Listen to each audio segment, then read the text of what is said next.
What you're looking at is a satellite image of one of the most heavily guarded compounds in human history, or otherwise known as Kim Jong-un's home.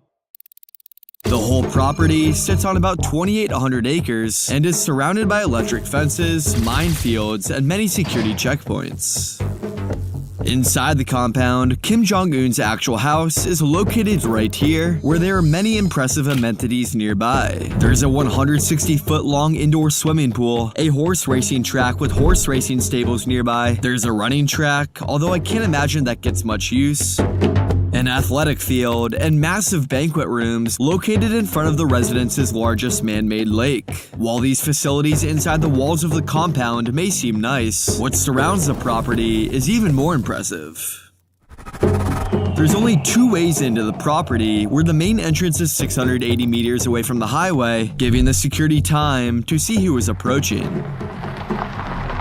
If we zoom in even more, we can see that there's 2 thinly paved roads that lead to the first security checkpoint. Here, you'll be greeted by North Korean armed guards as expected, but what may not be expected is the massive ditch that extends around the entrance area, acting almost as a moat. This deep ditch and fence system requires vehicles entering the compound to travel over the thin road, rather than being able to steer off the road and travel around the checkpoint. In fact, this tactic of using ditches to funnel vehicles into only one way in and out of the compound is used at several other points around the property. Once you make it through this first checkpoint off the highway, you'll have to go through 3 other checkpoints before making it all the way up to what is the Ryongsong residence, or otherwise known as Kim Jong-un's main home. The reason I say main home is because this isn't actually the only place that Kim Jong-un stays.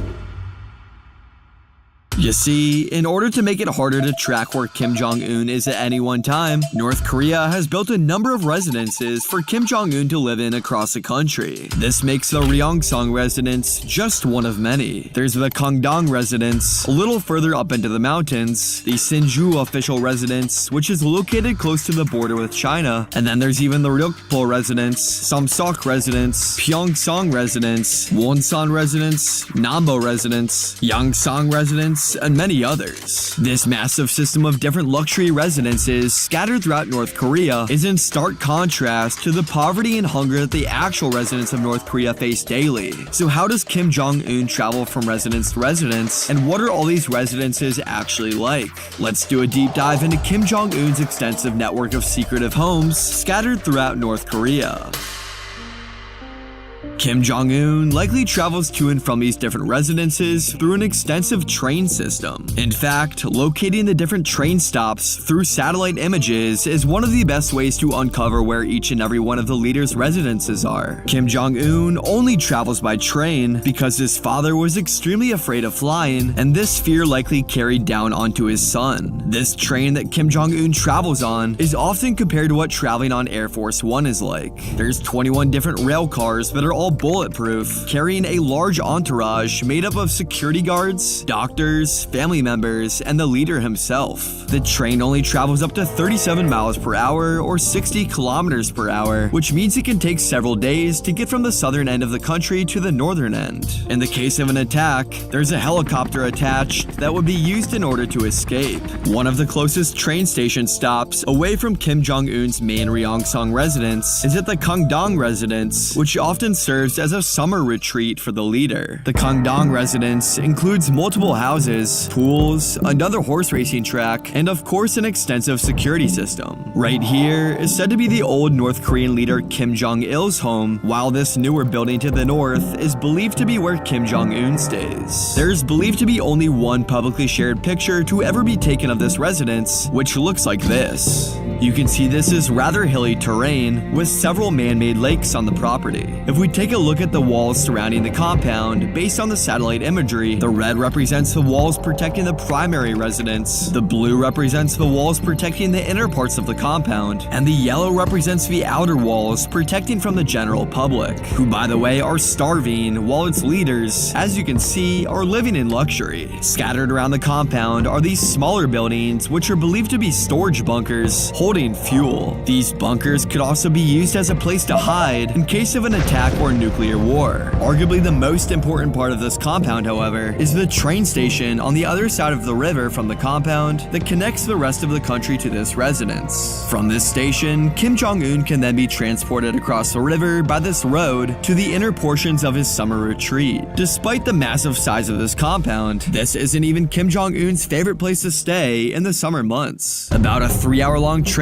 ride from Pyongyang is the North Korean coastal city known as Wonsan. Here in Wonsan, Kim Jong-un has his Mar-a-Lago-style vacation residence. Built along a cliff and overlooking the Sea of Japan lies the Wonsan residence, which includes 9 large guest houses, a recreation center, his individual home, and even a large covered dock along the water for the leader's mega yacht. If we take this bridge across a canal, here you can find the train station Kim Jong-un uses to get to this residence, along with, of course, another horse racing track. This stretch of land actually used to be an airport, but was converted into a horse racing track to fit apparently one of the leader's favorite hobbies. Back closer to the sea, there's some security barges that protect the president's private beach. From land, this beach is naturally protected by the rather large hills separating the rest of the mainland from the sea. If we do a deeper dive into these specific buildings on this property, over here is said to be a theater and an indoor basketball court, while the leader's main recreational facility is just on the other side of the hill. Up on top of the hill is the former leader Kim Jong-il's old residence, but when Kim Jong-un came to power, a larger villa was built for him closer to the sea. Below the leader's residence are smaller villas where his friends and family are able to stay. Just within the past 10 years, a new residence off the coast of Wonsan has been built in a more secluded region of North Korea. Kim Jong-un is likely able to travel out to this residence by his mega yacht that he stores in his Wonsan residence. Now, this residence features a massive dock that can hold a variety of Kim Jong-un's boats, ranging from his 20-meter yacht all the way up to his 55-meter yacht. Additionally, the main building is located in the middle of the sand, where Kim Jong-un's main residence is to the right, slightly more elevated, and the guest villas are to the left. The building on the very tip of the peninsula is likely to hold staff and other supplies. There's even some recreational items in the water that could potentially be something along the lines of a floating raft to relax in. This may be Kim Jong-un's only residence that isn't connected through a train, but there are some dirt roads that wind through the hills and back to the North Korean mainland. Recently, Kim Jong-un has been spending more time at his northernmost residences that are in closer proximity to the border with China. There's 3 main residences close to the border with China, known as the Sinju residence, the Chongsong residence, and the Picta-Sun residence. China has been longtime supporters of North Korea and has opposed any kind of sanctions against the country. China likely doesn't want to see North Korea fail, as this means they'd likely have 26 million refugees flowing across the North Korean border into China. Arguably the most significant residence of these close to the border with China is the Picta-Sun residence, which is also home to the birthplace of Kim Jong-il, the former leader of North Korea and Kim Jong-un's father. Although we can see what this residence looks like on satellite imagery, there aren't any images to be found of what the modern-day residence looks like.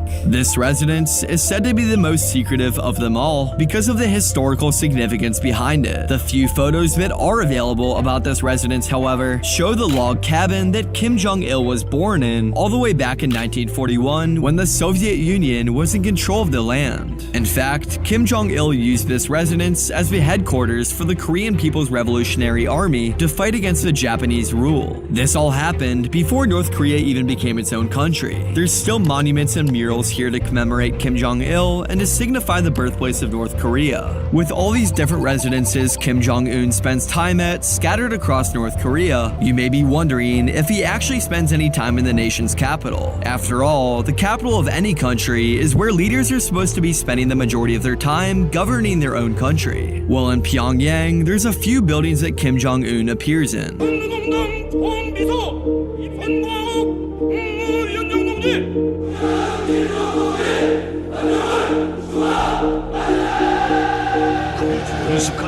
There's the Pyongyang City Hall, which is where Kim will oversee local governance within the Pyongyang region, the Korean Central News Agency headquarters, which is where the North Korean leaders control their propaganda machine, ensuring the North Korean people stay loyal and faithful to Kim Jong-un. There's the ministries and government offices, which are scattered throughout the city, where the leaders control the different sectors of government, from defense defense, to foreign affairs, to education, culture, and public security. And then there's the Supreme People's Assembly, which is where the bulk of the laws are enacted and the government policies are debated. It's definitely ironic that there's all these different government buildings for different sectors of the government when North Korea is under a dictatorship where whatever Kim Jong-un says goes. In fact, even though there's a train stop in downtown Pyongyang for Kim Jong-un to travel to these different government buildings, it's said that his train doesn't frequently make it into the city. Kim Jong-un likely makes most of his decisions from the comfort of his Ryongsan residence that we examined in the beginning of this video, which is roughly 15 kilometers or 9 miles from downtown Pyongyang. Inside the Ryongsan residence, at Kim Jong-un's private home, underneath this building is an underground wartime headquarters. This underground command center is protected with lead walls in case of a nuclear attack.